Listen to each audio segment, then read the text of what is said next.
बिस्मिल्लाहिर्रहमानिर्रहीम। अस्सलाम वालेकुम। मैं हूँ डॉक्टर शुमाइला गफ़ार और आप देख रहे हैं सेहत सब के लिए।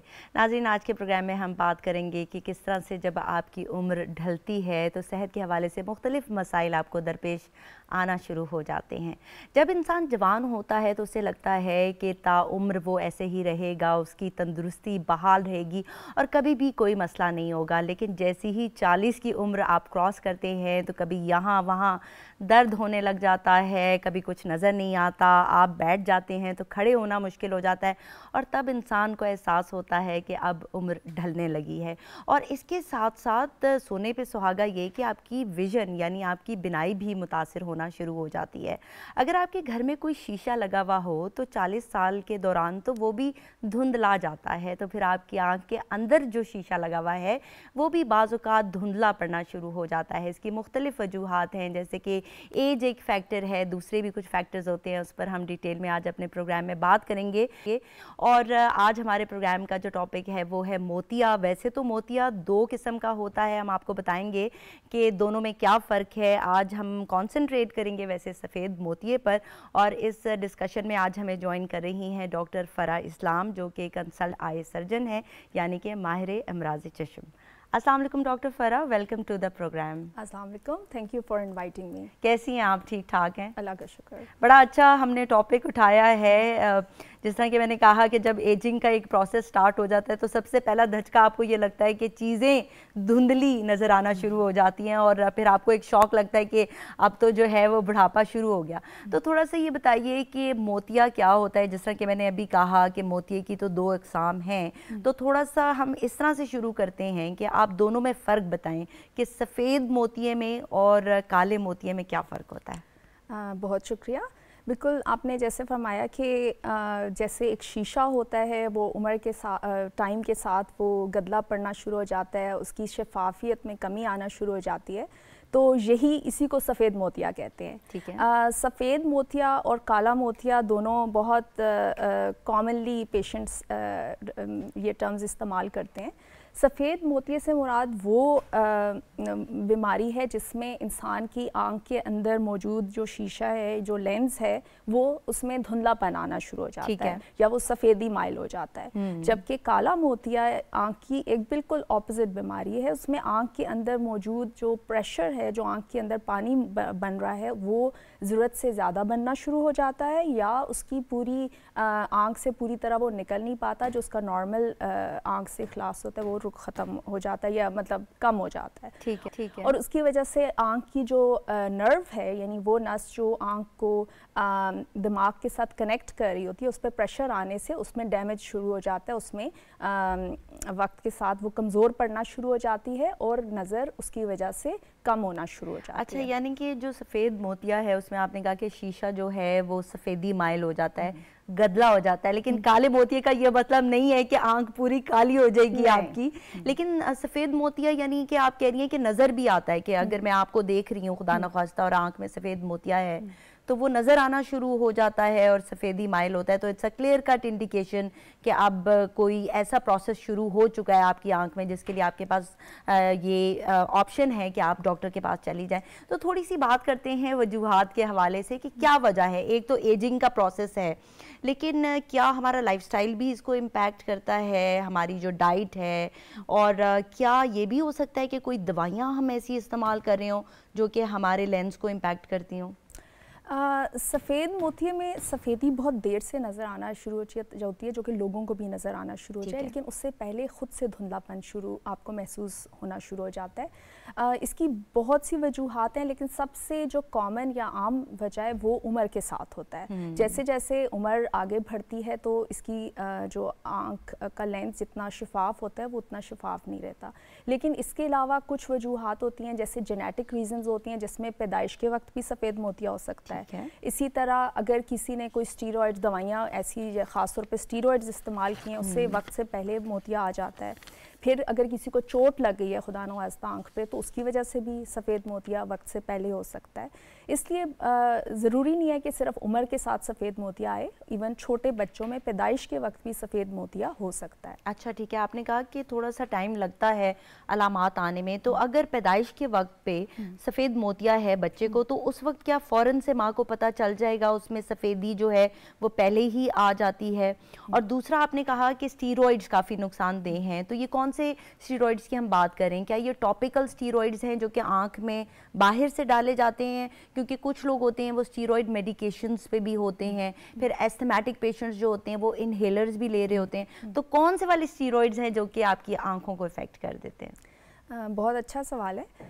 आमतौर पे पैदाइश के वक्त जो है ये होता है कि अगर सफ़ेद मोतिया मतलब ज़्यादा है तो वो तो माँ इसी तरह माएँ प्रेजेंट करती हैं कि जी हमें एक आंख में सफ़ेदी नज़र आ रही है, ठीक है। लेकिन वही होता है कि वो तो एक क्लियर कट इंडिकेशन है, और इसलिए पैदाइश के वक्त अगर एक दफ़ा बच्चे का मुआयना वैसे जनरली भी हो जाए तो वो बहुत अच्छा होता रहता है। इसके अलावा और अगर सफ़ेद ऐसी कोई अलामत नज़र आए तो फ़ौरन डॉक्टर से रुजू करें, क्योंकि उसमें जल्द अज जल्द उसकी सर्जरी यानी ऑपरेशन होना ज़रूरी होता है।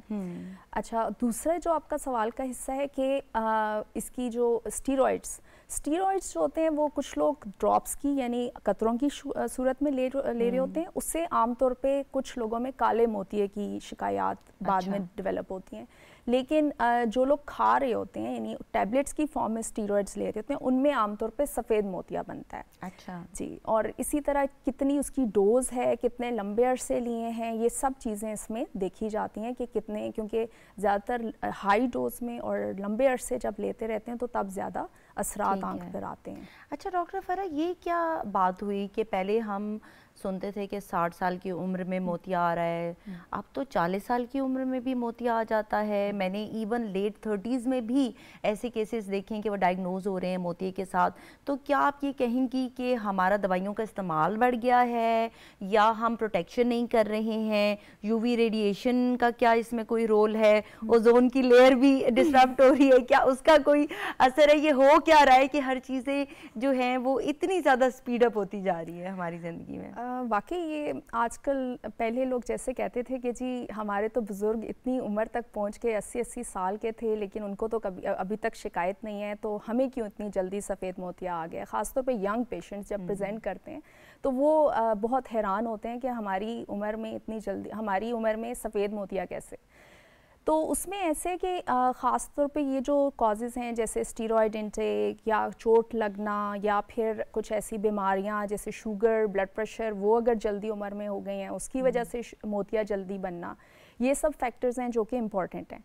इसके अलावा जनरली देखा जाए तो अब चूँकि लाइफस्टाइल में बहुत ज़्यादा चेंजेस आ गए हैं, अब पहले की तरह लोग उस तरह की एक्टिव लाइफस्टाइल नहीं है, उस तरह से चलते कम हैं, एक्सरसाइज नहीं करते, इसी तरह डाइट की क्वालिटी वो उस तरह की खालिस डाइट्स नहीं है, हेल्दी डाइट्स नहीं है, तो उसकी वजह से आमतौर पे देखा जा रहा है कि ये सफ़ेद मोतिया की अलामात जो कि पहले बहुत लेट या उम्र में ज़ाहिर होती थी, अब वो जल्दी आना शुरू हो गई हैं। ठीक है।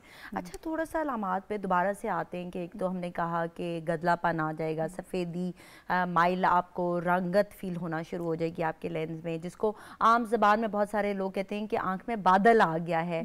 ठीक है, तो क्या कभी दर्द भी होता है या अगर दर्द हो रही है तो वो फिर दूसरे किस्म का मोतिया है? थोड़ा सा ये बता दें कि क्या इसमें दर्द की शिकायत होती है, विजन अफेक्ट हो रही है, सफ़ेदी आ रही है, लेकिन क्या दर्द भी होता है साथ? आमतौर पे अगर सिर्फ सफ़ेद मोतिया को लिया जाए तो सफ़ेद मोतिया के मरीज़ नज़र में धुंधलेपन के साथ प्रेजेंट करते हैं या आमतौर पे उनको रात के वक्त ड्राइविंग में मुश्किल होना शुरू हो जाती है, यानी जैसे ही सामने से लाइटें पड़ती हैं रोशनी बहुत फैलना शुरू हो जाती है। ठीक है, ठीक है। इसके अलावा ये है कि यानी कि दर्द वगैरह इसमें नहीं हाँ, होता। सफ़ेद मोतिये में आमतौर पे दर्द वगैरह की शिकायत नहीं होती। इसी तरह जो सफ़ेद मोतिये में लोगों को लगता है कि जैसे रोशनी कम हो गई। अक्सर पेशेंट्स कहते हैं कि हमें लगता है कि रोशनी कम महसूस हो रही है। अच्छा, तो इस तरह की अलामात के साथ, यानी कि वो घर में लाइट्स वगैरह ज़्यादा ऑन करना शुरू हो जाते हैं कि हमें सही नज़र नहीं आ रहा। ठीक है, ये दर्द की बात मैंने इसलिए की ताकि नाजरीन को ये पता हो कि अगर दर्द हो रहा है तो फिर ये इशारा है कि आपको काला मोतिया हो सकता है, जो कि एक मेडिकल इमरजेंसी भी है। तो उसमें आपको फ़ौरन से डॉक्टर को दिखाना होता है। ऑल्दो कि एक्यूट एंड क्रॉनिक भी है, उसमें डिटेल में बात हो सकती है, लेकिन वो आज हमारे प्रोग्राम का टॉपिक नहीं है, उसको भी हम इंशाल्लाह टच करेंगे। तो क्या मोती की कोई स्टेजेस भी होती हैं कि इनिशियल स्टेज में ये इस कदर आपकी विजन को अफेक्ट नहीं कर रहा होता? थोड़ा सा स्टेजेस के मतलब बताइएगा। बिल्कुल ठीक कह रही हैं आप। जैसे जब अर्ली मोतिया होता है तो उस वक्त आमतौर पे थोड़ा उसके साथ थोड़ा सा मसला हो रहा था, यानी कि थोड़ा सा लगता है कि विजन कम होना शुरू हो गया है, नज़र में धुंधलापन आना शुरू हो गया है। लेकिन जैसे जैसे वो मैच्योर करता जाता है फिर वो नज़र में धुंधलापन ज़्यादा होना शुरू हो जाता है। लेकिन उसमें भी फिर ये होता है कि मॉडरेट में भी अक्सर ऐनक लगाने से गुजारा चलना शुरू हो जाता है। अच्छा। और लेकिन फिर उसके बाद एक स्टेज आता है कि बहुत ज़्यादा धुंधलापन हो जाता है और किसी भी तरह आपको गुजारा आपका नहीं चल रहा होता, तो वो फिर इसका मतलब है कि वो मैच्योरिटी के करीब जाना शुरू हो गया। ठीक है, तो अगर एक पेशेंट है जिसको मोतिया है लेकिन वो अर्ली स्टेजेस में है, तो फिर उसको आप क्या रिकमेंड करती हैं कि वो ग्लासेस लगा ले या वेट करे? क्योंकि एक ये कॉन्सेप्ट होता था कि मोतिये का पकने का इंतज़ार करना चाहिए, तो अभी उसको हम पकाते हैं या उसकी अर्ली ट्रीटमेंट कर दी जाती है? बहुत अच्छा सवाल है, क्योंकि ये सवाल अक्सर लोग पूछते हैं मरीज़ वगैरह। इसमें ये होता है कि इट डिपेंड्स कि पेशेंट का प्रोफेशन क्या है। पेशेंट की जो मॉडर्न आजकल की वो हैं गाइडलाइंस है, वो कहते हैं पेशेंट की विजुअल रिक्वायरमेंट्स कैसी हैं, यानी आप किस तरह का आपका प्रोफेशन, आप काम किस तरह का करते हैं। अगर आपको जैसे मोतिया आना शुरू हो गया लेकिन आप जैसे ऐसा काम नहीं कर रहे जिसमें नज़र का बहुत ज़्यादा शार्प यानी तेज़ होना ज़रूरी है, जैसे घर पे अगर ख़वातीन हैं या जैसे कोई किसान है, या मतलब जिसमें आपको बहुत तेज़ नज़र की ज़रूरत उस तरह से नहीं है, तो उस केस में अर्ली मोतिया में ऐनक वगैरह लगाने से गुजारा चल सकता है और उसको फ़ौरन ऑपरेशन करने की ज़रूरत नहीं होती और उसमें कोई जल्दी नहीं होती। अच्छा। लेकिन उसी के बरक्स अगर कोई ऐसा पेशेंट है जैसे जिसका काम ऐसा है कि उसको थोड़े से मोतिये की वजह से भी प्रॉब्लम्स शुरू हो गए हैं और उसको लगता है कि हमारी डे टू डे एक्टिविटीज़ मुश्किल होती जा रही हैं, या कुछ प्रोफेशंस ऐसे होते हैं जैसे पायलट्स होते हैं या इस तरह, तो उनको बहुत शार्प विजन की ज़रूरत होती है। तो इसलिए इस तरह प्रोफेशन पे भी डिपेंड करता है कि आपकी जितनी विजुअल रिक्वायरमेंट्स हैं उसके हिसाब से अगर नज़र नहीं रही तो फिर इवन अर्ली ट्रीटमेंट की जा सकती है। यहाँ पर कॉलर हैं, उनको शामिल करते हैं। अस्सलाम वालेकुम, कौन कहाँ से बात कर रहे हैं? अस्सलाम वालेकुम जी, मेरा नाम उमायमा है और मैं रहीमिया खान से बात कर रही हूँ। मेरा सवाल ये है कि मेरी मदर हैं, उनकी एज 45 प्लस है, तो उनको ना देखने में थोड़ा सा प्रॉब्लम होता है। उनकी आंखों के आगे जो है वो जालिम माँ कुछ चीज उन्हें नजर आती है, उन्हें बिल्कुल क्लियर नजर नहीं आ रहा होता। तो मुझे इस चीज का जो है वो चाहिए सजेशन कि क्या करना चाहिए वो। ठीक है, एक आंख में या दोनों में ये तकलीफ आ रही है? एक आंख में आ रही है। अच्छा, किसी आपने डॉक्टर को दिखाया है? नहीं, डॉक्टर को नहीं दिखाया अभी। अच्छा, ठीक है। कोई मेडिकेशंस वगैरह इस्तेमाल करती हैं वो? नहीं, अभी उन्होंने नहीं स्टार्ट की, क्योंकि अभी स्टार्ट है ना उनका, तो इसलिए। ठीक है, you want to ask any question? और ये जाला जो है ये हर वक्त रहता है या कभी कभी महसूस होता है और कभी लगता है कि नज़र बेहतर होना शुरू हो गई है? नहीं, बेहतर होने वाला सीन नहीं होता, उन्हें हमेशा ही जो है वो नजर आ रहा होता है, इस तरह से दूर से भी नजदीक से भी, तो उन्हें जो है वो नजर लगा के देखना पड़ता है। राइट। इस एनके भी लगाती हैं वो? नहीं, ऐसा कोई सीन नहीं। ठीक है, आपके सवाल का जवाब देते हैं जी डॉक्टर फरा। मेरे ख्याल से इस कंडीशन में एक दफ़ा तो मुआयना बहुत ज़रूरी है ताकि देखा जा सके कि नज़र में इस धुंधलेपन की वजह क्या है और उसका स्टेज क्या है, क्योंकि हो सकता है कि थोड़ा सा मसला और ऐनक लगाने से गुजारा चल जाए। और इसके अलावा कभी कभार ये भी होता है कि पेशेंट को शुगर, ब्लड प्रेशर, उसकी वजह से कोई और वजह हो जिसकी वजह से एक आंख में नज़र में धुंधलापन आना शुरू हो चुका है। इसलिए ऐसी कंडीशन में मेरे ख्याल से एक माहिर इमराज़ चश्म को दिखाना बहुत ज़रूरी है ताकि धुंधलेपन की असल वजह की तशख़ीस की जा सके और उसको अकॉर्डिंगली उसका इलाज किया जा सके। सही, ठीक है। तो आप इनको रिकमेंड करती हैं कि ये एक दफ़ा डॉक्टर को दिखा लें, क्योंकि बहुत सारे और अमराज भी ऐसे हैं जो कि विजन को अफेक्ट कर सकते हैं, जिसमें ब्लड प्रेशर है, आपने शुगर की बात की, तो ज़रूरी है कि एक दफ़ा आप अपनी मदर को ले जाए ताकि उनका चेकअप हो जाए और फिर वहाँ से ट्रीटमेंट उनका इंशाल्लाह स्टार्ट हो जाएगा। अच्छा, हम बात कर रहे थे ट्रीटमेंट की कि किस तरह से आपने कहा कि अगर प्रोफेशन इम्पैक्ट हो रहा है तो फिर हम उनको उस लिहाज से ट्रीट करते हैं, तो इसका ट्रीटमेंट क्या ऑपरेशन ही है या कोई दवाइयाँ भी दी जा सकती हैं? आपने कहा कि ग्लासेस तो लगा सकते हैं, लेकिन दवाइयों से भी क्या कंट्रोल किया जा सकता है? अगर कोई कहे कि डॉक्टर साहब मैं ऑपरेशन से डरता हूँ, मैंने नहीं करवाना ऑपरेशन। बिल्कुल, इसमें यह है कि ऑपरेशन तो मेरे ख्याल से कोई भी शौक से नहीं करवाता इसलिए इसमें यही है कि शुरू के स्टेजेस में या तो वैसे गुजारा चला रहे होते हैं लोग, लेकिन फिर भी वैसे मुआयना ज़रूरी है, क्योंकि सिर्फ सफ़ेद मोतिये की वजह से कुछ और ना मिस हो जाए। इसलिए उस कंडीशन में भी अगर इस तरह डॉक्टर बता भी दे आपको कि सफ़ेद मोतिया है लेकिन अर्ली स्टेजेस हैं, तो हर 4-5 महीने बाद आंखों का मुआयना करवाना ज़रूरी है। ठीक है। दूसरा ये है कि अर्ली स्टेजेस में मेडिसिन्स का कोई फ़ायदा नहीं होता। ठीक है। उसमें यही होता है कि या आप ग्लासेस लगाएं या फिर आप इस तरह वैसे गुजारा चलाएं, और जब आपकी विजुअल रिक्वायरमेंट्स पूरी ना हो रही हों और डॉक्टर कहे कि अभी सर्जरी की ज़रूरत है, तो फिर उसका ऑपरेशन ही इसका इलाज है। यानी कि ऑपरेशन ही इलाज है, चारों ना चार आपको करवाना पड़ेगा। और थोड़ी सी पेन बर्दाश्त करके आपकी विजन ठीक हो सकती है। अच्छा, ये बताएं कि बाज़ औक़ात लोग ये भी कहते हैं कि हमने मोतिये का ऑपरेशन करवाया और ठीक नहीं हुआ, तो वो क्या होता है? डॉक्टर की कोई गलती होती है या पेशेंट जो है उसको सही से यानी आपने प्रेप नहीं किया होता, क्या वजह होती है? इसमें एक्चुअली बहुत सी वजूहात हो सकती हैं।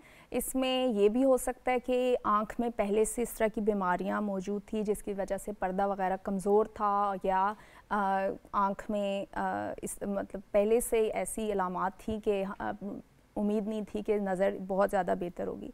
इसके अलावा ज़ाहिरी बात है हर प्रोसीजर के अंदर भी कॉम्प्लिकेशंस हो सकती हैं। इसके जैसे खुदा न खास्ता अगर किसी की आंख में इन्फेक्शन हो जाए, यानी जब ऑपरेशन होता है उसके बाद प्रॉपर केयर करना, उसकी डॉक्टर की हिदायत पे अमल करना, वो बहुत ज़रूरी होता है। इसके अलावा डेफिनेटली डॉक्टर की एक्सपर्टीज़ भी बहुत इंपॉर्टेंट है कि आप जो ऑपरेशन करा रहे हैं वो कितने माहिर डॉक्टर हैं। लेकिन फिर भी हर प्रोसीजर में कॉम्प्लिकेशंस का अगर थोड़ा सा तो रिस्क होता है। और मोतिये की सर्जरी बहुत सेफ सर्जरी है, बहुत अच्छे रिजल्ट्स होते हैं, लेकिन इन एक्सपर्ट हैंड्स। और इसीलिए देखना चाहिए कि ऑपरेशन आप कहाँ से करवा रहे हैं, वहाँ सफाई वगैरह के हालात कैसे हैं, डॉक्टर कितने क्वालिफाइड है, सर्जिकल हैंड डॉक्टर का कैसा है। ठीक है। तो ऑपरेशन में कितना टाइम लग जाता है? ये कितना बड़ा या छोटा ऑपरेशन होता है, कितनी देर में हो जाता है? और थोड़ा सा कॉस्ट के मुतालिक भी बताइएगा, क्योंकि एक ही हमारे पाकिस्तान में कॉन्सेप्ट बन गया है कि अगर डॉक्टर ज़्यादा पैसे ले रहे हैं तो इसका मतलब है कि डॉक्टर ज़्यादा एक्सपीरियंस्ड है, और हॉस्पिटल अगर जितना बड़ा होगा तो उतना ही बिल भी बड़ा होगा। तो क्या वाकई ऐसा है कि एक्सपर्टीज़ आपके डॉक्टर के बिल से डिफाइन होती है या ऐसा नहीं है? नहीं, डेफिनेटली ये इस तरह भी नहीं है। मतलब जो शुगर जैसे मोतिया का ऑपरेशन है उसमें बहुत सी कॉस्ट फैक्टर में बहुत सी तरह की जो उसके ऑपरेशन के दरमियान अंदर चीज़ें वगैरह इस्तेमाल हो रही होती हैं या लेंस इस्तेमाल हो रहा होता है, तो वो उसमें भी बहुत सी क्वालिटीज़ हैं, डिफरेंट कंपनीज़ हैं। लेकिन ये कॉन्सेप्ट कि जितना महंगा होगा उतना अच्छा होगा, ये भी ठीक नहीं है। बाकी मतलब ये कॉस्ट का फैक्टर बहुत वेरिएबल है, लेकिन डेफिनेटली बिल्कुल लो कॉस्ट वाली जो हैं उसमें आप एक्सपेक्ट नहीं कर सकते कि आप बहुत मतलब अच्छे रिजल्ट्स आएंगे। अच्छा, मैंने आपको मुश्किल स्पॉट पे रख दिया था तो इस वजह से आई एम सॉरी मैंने ये आपसे सवाल किया, लेकिन ये एक बड़ा जेन्युइन सवाल है और पेशेंट बड़े कंसर्न्ड होते हैं, क्योंकि डेफिनेटली पेशेंट भी जब डॉक्टर के पास आता है तो उसका एक बजट होता है और उस बजट में ही उसको चलना होता है, और सारा मसला ही इस बजट का ही होता है कि हमें अपनी हर चीज़ को पूरा करना होता है उसमें। तो ये बताइएगा कि आजकल बड़े मुख्तलिफ किस्म के लेंस आ गए हैं, चाइना के भी लेंस आ गए हैं और बाहर ममालिक के भी लेंस आ गए हैं। तो कोई डॉक्टर कहते हैं हम आपको चाइना का लेंस डालेंगे, कोई डॉक्टर कहते हैं नहीं जी ये तो अमेरिका से आ रहा है और बड़ा महंगा है और ये ऐसा है वैसा है। तो ये लेंस की कौन कौन सी अक़साम हैं, कौन सा डलवाना चाहिए? चाइना वाला क्या वाकई फारिग होता है या उसके भी कुछ अच्छे रिजल्ट्स आ जाते हैं? अच्छा, ये भी एक बहुत मुश्किल सवाल है लेकिन अगर आमतौर पे देखा जाए तो लेंस में मुख्तलिफ इक़साम हैं।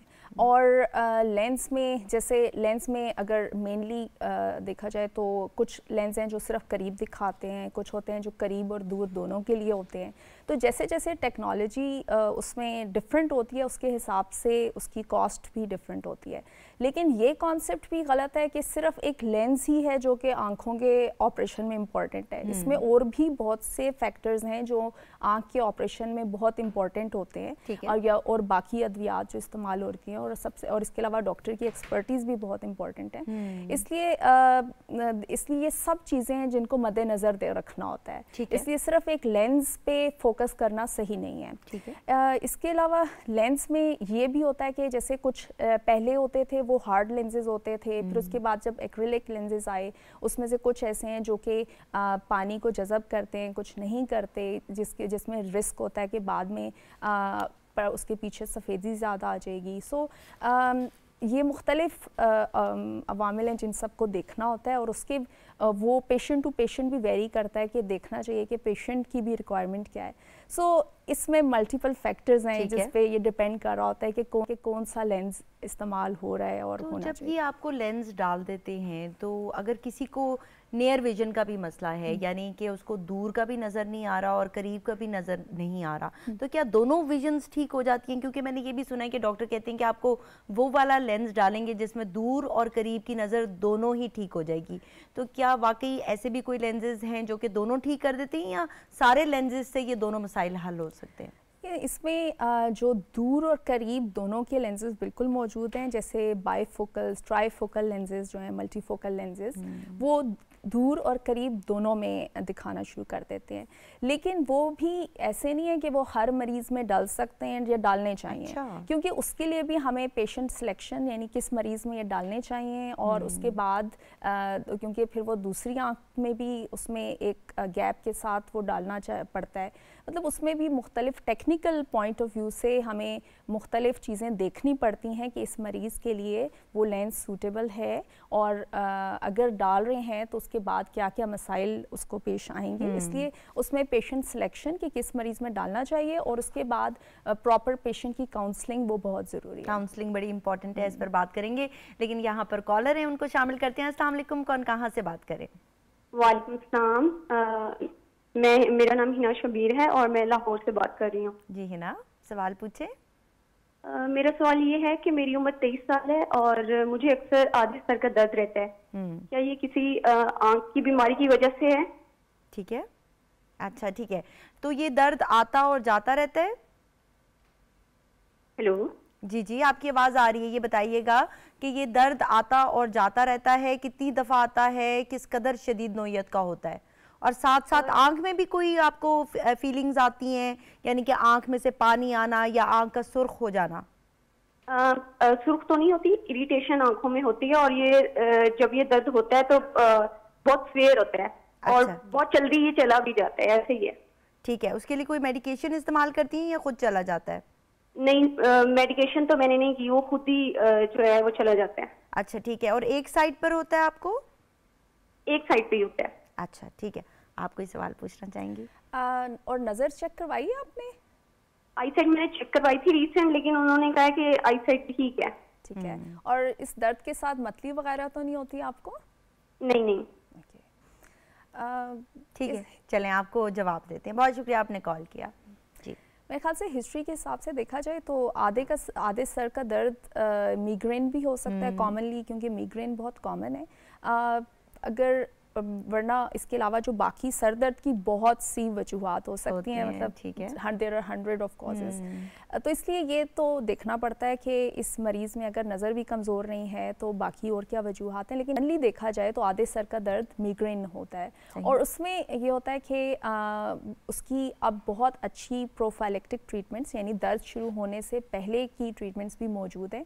लेकिन वो देखना होता है कि इस मरीज़ में कितनी फ्रीक्वेंसी से, कि कितनी हफ्ते में कितनी बार होता है, या कितना उसकी लाइफ को वो मुतासिर कर रहा है। तो उन लोगों में अब प्रोफाइलेक्टिक ट्रीटमेंट्स भी दी जाती हैं जिनके बहुत अच्छे रिजल्ट्स हैं। इसके अलावा ये है कि मिग्रेन में कुछ फैक्टर्स होते हैं जिसकी वजह से वो ज़्यादा होता है और प्रेसिपिटेटिंग फैक्टर्स होते हैं, तो उनका अगर ख्याल रख लें तो उससे भी कंट्रोल किया जा सकता है। फिर हमने कहा कि प्रोफाइलैक्सिस भी दिया जा सकता है पेशेंट को। बहुत सारी ऐसी अद्वियात होती हैं जो कि इस दर्द को कंट्रोल करती हैं। अच्छा, मुझसे भूल गया, एक दर्द होता था जिसके साथ आपकी आंख में टेयरिंग भी होती है, और what was that, I forgot about it. Ophthalmic migraine, ठीक है। सो वो उसमें वो भी मिग्रेन की एक फॉर्म है, और उसमें आंख में से वो उस वक्त वो आंख लाल हो जाती है, उसमें दर्द बहुत महसूस होता है, पानी आना शुरू हो जाता है, इवन कुछ लोगों की एक साइड की नाक भी बहना शुरू हो जाती है। सो अगेन उसका इलाज भी वही है जो कि नॉर्मल मिग्रेन का इलाज। सही, तो आप डॉक्टर को ज़रूर दिखा लें और इंशाल्लाह आपका दर्द जो है वो ठीक हो जाएगा, उसको कंट्रोल किया जा सकता है, क्योंकि डेफिनेटली मिग्रेन जो है वो आपकी लाइफ को इम्पैक्ट करना शुरू कर देता है। कमिंग बैक टू सफ़ेद मोतिया, कि अगर आपके पास एक पेशेंट आता है और आप उसको रिकमेंड करती हैं कि आपने ऑपरेशन ही करवाना है, तो फिर ऑपरेशन करते वक्त आप उनको क्या रिकमेंड करती हैं, किन बातों का उनको ख्याल रखना चाहिए? ऑपरेशन से पहले डेफिनेटली एक पेशेंट की प्रॉपर असेसमेंट बहुत ज़रूरी है कि आया उसके जो बाकी आंख में फैक्टर्स हैं जैसे आंख का पर्दा वगैरह वो कैसे हैं, और सो दैट पहले से पेशेंट की प्रॉपर काउंसलिंग हो के आउटकम कैसा एक्सपेक्टेड है। इसके अलावा फिर पेशेंट को प्रॉपरली पेशेंट का प्रॉपर गाइडलाइंस देना कि ऑपरेशन के बाद उसको क्या क्या केयर करनी है और किन चीज़ों का ख्याल रखना है, वो सब चीज़ें अब मोतिया के ऑपरेशन में बहुत इंपॉर्टेंट हैं। इसके अलावा डेफिनेटली पेशेंट के पॉइंट ऑफ व्यू से, जैसे मैंने बताया, पेशेंट के लिए बहुत ज़रूरी है कि वो देखे कि डॉक्टर कितना क्वालिफाइड है, ऑपरेशन जो जहाँ हो रहा है वो उसकी वो जगह साफ़ सुथरी है कि नहीं है। यानी कि बहुत सारे अवामिल हैं, डॉक्टर भी पेशेंट को गाइड कर देता है, काउंसलिंग बड़ी इंपॉर्टेंट है, पेशेंट सिलेक्शन बड़ी इंपॉर्टेंट है। इस पर मजीद बात करेंगे, लेकिन यहाँ पर कॉलर है, उनको शामिल करते हैं। अस्सलाम वालेकुम, कौन कहाँ से बात है? वालेकुम सलाम जी, मैं इफ्तिखार बोल रहा हूँ ऊपर से। जी इफ्तिखार साहब, सवाल पूछिएगा। जी जी मादा निकलता है। अच्छा, आपकी आवाज़ हमें सही समझ नहीं आ रही। आप कह रहे हैं कि आंख से मादा निकलता है? जी आगे बताइएगा। अच्छा, कॉल कट हो गई है, कोशिश कर लेंगे दोबारा से हमें कॉल कर लें, फिर हम आपको डिटेल में जवाब देंगे। लेकिन कुछ कह रहे हैं कि शायद इनकी आँख में से कोई मादा निकलता है। अब डेफिनेटली हिस्ट्री पूरी है नहीं तो उस पर हम बात नहीं कर सकते। अच्छा, ये बड़ा इंपॉर्टेंट है कि पेशेंट, जिस तरह कि आपने कहा कि काउंसल करना उसको, कि उसको भी पता हो रियलिस्टिकली कि क्या रिज़ल्ट होंगे, फिर उसको आफ्टर केयर कितनी इंपॉर्टेंट है, क्योंकि बहुत सारे लोग हैं वो इलाज भी करवा लेते हैं और उसके बाद वो दवाई अगर सही से नहीं डाल रहे तो फिर हीलिंग का प्रोसेस इफेक्ट होगा और फिर वो जाके डॉक्टर को पकड़ लेंगे कि डॉक्टर साहब आपने ऑपरेशन ठीक नहीं किया है। तो दीज आर द प्रॉब्लम्स। अच्छा, जिस तरह कि आपने कहा कि बच्चों में पैदाइशी तौर पर भी मोतिया हो सकता है, तो फिर उसमें क्या मोड ऑफ ट्रीटमेंट होता है?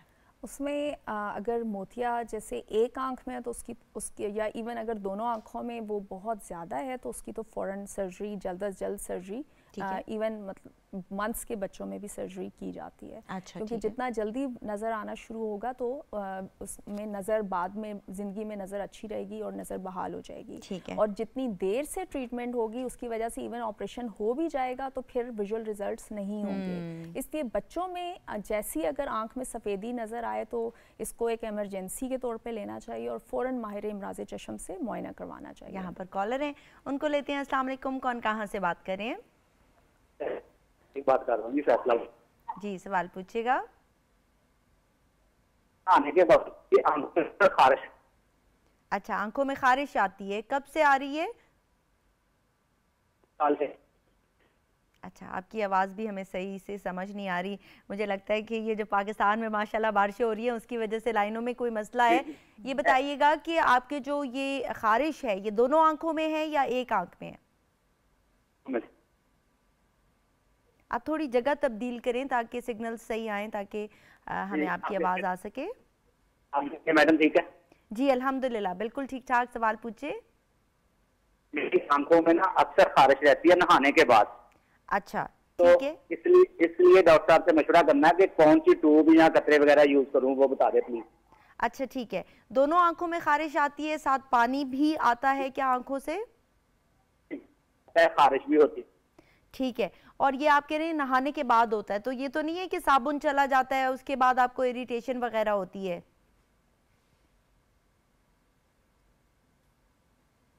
लगता है कॉल ड्रॉप हो गई है। चलें आपके सवाल का जवाब देते हैं। बहुत शुक्रिया आपने कॉल किया। जी मेरे ख्याल से अगर सिर्फ नहाने के बाद थोड़ी देर के लिए खारिश होती है तो फिर तो इसके लिए किसी दवाई की ज़रूरत नहीं है। सही सही। और अगर ज़्यादा खारिश फिर तो आपने सवाल का जवाब खुद ही बता दिया हमें। सही। और अगर ज़्यादा लगातार रहती है तो फिर उसमें मेरे ख्याल से एक दफ़ा मुआयना हो जाना चाहिए ताकि ड्रॉप्स तजवीज़ किए जा सके। सही सही। क्योंकि अगर एलर्जी की हिस्ट्री है तो उसमें ड्रॉप्स बहुत कारआमद होती हैं। ठीक है, एलर्जिक कंजंक्टिवाइटिस जो होता है उस पर थोड़ा सा बता दें कि क्यों होता है और कैसे होता है। और नाजरीन यहाँ पर हम आपको ये बताना चाहेंगे कि देखिए अगर आपको कोई एलर्जिक सिम्टम आ रहा है और उससे पहले आप कोई ऐसा काम करें कि आपको लग रहा है कि वो ट्रिगरिंग फैक्टर है, यानी कि जिस तरह के इन्होंने कहा कि नहाने के बाद इनको ये होता है, तो इसका मतलब है कि उसकी वजह से कोई चीज़ ऐसी है जो कि एलर्जी कॉज कर रही है। तो उसमें ये कर सकते हैं आप कि आप उस प्रेसिपिटेटिंग फैक्टर को ढूंढकर उसको अपनी ज़िंदगी में से निकालिए। यानी कोई सोप हो सकता है, कोई शैम्पू ऐसा हो सकता है जो कि आपकी आंखों में जा रहा है, कोई मौसम भी ऐसा होता है जिस तरह के बहुत सारे लोगों को मौसम की तब्दीली की वजह से भी एलर्जीज हो रही होती है, तो उसमें भी ड्रॉप्स होते हैं। डॉक्टर को दिखाना ज़रूरी होता है। एक दफ़ा डॉक्टर को दिखा लें, वो फिर आपको दवाइयाँ दे देते हैं, तो उससे मामला जो है वो काफ़ी हद तक बेहतर हो जाता है। यहाँ पर कॉलर है, उनको शामिल करते हैं। अस्सलाम वालेकुम, कौन कहाँ से बात कर रहे हैं? अस्सलाम वालेकुम जी, ये भी ड्रॉप हो गई है। इसमें मैं एलर्जी के हिसाब से एक चीज़ ऐड करना चाहूँगी कि मैंने देखा है कि आमतौर पे पेशेंट्स खुद ही मेडिकल स्टोर पे जाके ड्रॉप्स ले लेते हैं जो कि अक्सर स्टीरॉयड ड्रॉप्स होते हैं। ऐसे ही और कुछ यंग लोग स्टीरॉयड से उनकी आंखें बहुत ज़्यादा मुतासर होना शुरू हो जाती हैं और उसकी वजह से काला मोतिया बनना शुरू हो जाता है। और पेशेंट को चूँकि काले मोतिये में ज़्यादा अलामात नहीं होती और उस वक्त पेशेंट डॉक्टर के पास जाता है जब काले मोतिये की वजह से ऑलरेडी काफ़ी मुतासर हो चुकी होती है। इसलिए स्टीरॉयड जो एलर्जी के ड्रॉप्स लेते हुए भी बहुत ख्याल रखना चाहिए कि आप ख़ुद से ज़्यादा स्टीरॉयड्स इस्तेमाल ना करना शुरू कर दें। अब एलर्जी के लिए बहुत सी सेफ़ ऑल्टरनेटिव्स मौजूद हैं, इसलिए बेहतर है कि एक दफ़ा डॉक्टर को दिखा के उन सेफ़ दवाइयों पर ही रहें और सेल्फ मेडिकेशन ना करें। यहाँ पर कॉलर है, उनको लेते हैं। अस्सलाम वालेकुम, कौन कहाँ से बात कर रहे हैं? वालेकुम डॉक्टर साहब, मैं कोयटा से बात कर रहा हूँ। जी, कोयटा से कौन बात कर रहे हैं? जी जी, अब्दुल मालिक बात कर रहा हूँ। जी, सवाल पूछिएगा। डॉक्टर साहब, मसला ये है कि नजदीक का जो है ना मेरा दीद जो है ना बहुत कमजोर है, रोज बरोज जो है ना पीछे जा रहा है, लेकिन आगे का जो है ना दूरी का जो है ना सही है। अच्छा ठीक है, उम्र क्या है आपकी? तकरीबन 42 है। अच्छा 42 है, ठीक है। पढ़ते वक्त आपको मसला हो रहा है तो आपने किसी मौलिज को दिखाया है? कोई आंखों का टेस्ट हुआ है आपका? हाँ, मैं कराची में दिखाया, लियाकत मिशनर ने उसमें इलाज किया, लेकिन कोई फर्क ही नहीं पड़ता है। सिर्फ शीशे की वजह से जो है ना, हमेशा शीशा इस्तेमाल करेगा तो ठीक है, नजर है, शीशा नहीं है तो बस। अच्छा ठीक है, कौन से आप जो शीशा उन्होंने आपको दिया है, कुछ पता है कि वो कितना उसकी वो है? रेंज का तो मुझे पता नहीं है अभी, लेकिन कितना है, लेकिन वैसा तो है। ठीक है, अच्छा ठीक है, नंबर नहीं पता आपको? हाँ ठीक है, सही है। बहुत शुक्रिया आपने कॉल किया, आपके सवाल का जवाब देते हैं। ये प्रेसबायोपिया की बात करें, जैसे 40 के करीब उम्र पहुंचना शुरू करती है तो अक्सर करीब की नज़र धुंधलाना शुरू हो जाती है। और वो इसलिए होता है कि आँख में जो मसल्स हैं जो कि हमारे अदसे को मोटा या पतला करते हैं, जिसकी वजह से हम करीब फोकस कर सकते हैं, वो आहिस्ता आहिस्ता वीक होना शुरू हो जाते हैं, जिसकी वजह से करीब में नज़र धुंधला जाती है। इसलिए ये एक नॉर्मल कंडीशन है, इसको बिल्कुल बीमारी के तौर पे नहीं लेना चाहिए। इसके लिए सिर्फ करीब का काम करते हुए अगर ऐनक का इस्तेमाल कर लिया जाए तो मसला हल हो जाता है। लेकिन डेफिनेटली शुरू में एक्सेप्ट करना कि मेरी नज़र करीब की और मैं मतलब बुढ़ापे की तरफ जाना शुरू, तो इसलिए यह कि शुरू में लोग ज़रा डिनाइल के फेज़ में होते हैं कि वो उनको बहुत अजीब लगता है कि अब करीब के लिए ऐनक लगानी पड़ेगी, जबकि हमने तो पूरी उम्र ऐनक लगाई नहीं। हाँ, बड़े मज़े की कॉलर थे, बड़ी अच्छी बात इन्होंने की कि जी ऐनक के अलावा कोई आप इलाज बता दें, क्योंकि ऐनक ही लगाने का मशवरा देते हैं तो उससे तो मसला हल नहीं होता। तो हम यहाँ पर यही कहना चाहेंगे कि उम्र के साथ जब आपकी नज़र कमज़ोर हो जाती है तो अनफॉर्चुनेटली आपको करीब की चीज़ें देखने के लिए या पढ़ने के लिए करीब की ऐनक लगानी पड़ती है। उसके भी आगे जाके ट्रीटमेंट्स हैं, लेंस इम्प्लांट वगैरह आई थिंक है। जी जी जी, उस पर भी हम बात करेंगे। लेकिन फ़िलहाल आप 42 ईयर्स ओल्ड हैं, तो आप रीडिंग ग्लासेस से जब आप अपने पास रखें, जब कुछ पढ़ना है तो थोड़ी देर के लिए लगा ली। और जिस तरह कि डॉक्टर फ़रा ने कहा कि ये एक एक्सेप्टेंस का फेज़ होता है जिसमें आपने एक्सेप्ट करना होता है कि अब उम्र जो है वो इतनी हो गई है कि रीडिंग ग्लासेस की हमें ज़रूरत होगी। और डॉक्टर फ़रा बिल्कुल ऐसा ही है कि हम डॉक्टर्स हमेशा दूर की ऐनकें लगाते हैं और जब हमें करीब की ऐनकें लग जाती हैं तो फिर हम कहते हैं कि यार ये दोनों ऐनकों में से हमें कौन सी चूज़ करनी चाहिए। तो आप ये बताइए कि एक ऐसा शख्स, और ये बल्कि मैंने आपसे सवाल भी किया था कि जिसकी दूर की नज़र भी कमज़ोर है और अब करीब की भी कमज़ोर हो गई है, तो उसको फिर लेंस खुद ही ऑप्ट कर लेना चाहिए कि वो डॉक्टर के पास जाए और कहे कि बस मैं ऐनकें लगा लगा के तंग आ गया हूँ, अब लेंस इम्प्लांट कर दें और मेरा मसला हल कर दें। ये सवाल मैं इसलिए पूछ रही हूँ क्योंकि यंग एज में आपके पास एक ऑप्शन है लेसिक का, ठीक है, आपने दूर की नज़र ठीक करा ली। अब एक बंदा जिसने 40 क्रॉस कर लिया, उसकी दूर की भी नहीं ठीक हुई और करीब की भी चली गई, तो फिर लेंस इम्प्लांट ऐसे लोगों में कब करवाना चाहिए? देखिए, अब ये पेशेंट टू पेशेंट वेरी करता है क्योंकि हर प्रोसीजर के अपने फ़ायदे नुकसान हैं या करने का टाइम है। और वही है कि अगर सिर्फ एनक से गुजारा चल रहा है और कोई आंख में पैथोलॉजी मौजूद नहीं है तो फजूल में ऑपरेशन भी उसका नहीं होना चाहिए। सो इट ऑल डिपेंड्स कि पेशेंट की आई की कंडीशन कैसी है, कोई और इंडिकेशन है कि नहीं है। सो इन सब अवामिल को देख के इसका फैसला किया जाता है। सही, डॉक्टर फ़रा मुझे कह रही हैं आप सोचिएगा भी नहीं इस मुतालिक, अभी जो है वो वेट कीजिएगा। एक्चुअली ये बड़े मज़े की बातें इस वजह से भी डॉक्टर फ़रा से हो रही हैं क्योंकि she is also my class fellow, तो हम लोग उस लेवल पर जाकर बात करें जहाँ पर बहुत सारी ऐसी बातें होती हैं जो कि आपको पता होती हैं एंड यू वांट लोगों को भी पता चले। बहुत सारे मैंने देखा है कि पेशेंट्स जब डॉक्टर के पास आते हैं तो बहुत सारे सवाल उनके जहनों में ही रह जाते हैं और बेचारे पूछ ही नहीं पाते। तो हमारी कोशिश होती है प्रोग्राम के ज़रिए भी कि उन बातों के हवाले से डिस्कशन की जाए जो कि जनरल पब्लिक का मसला है।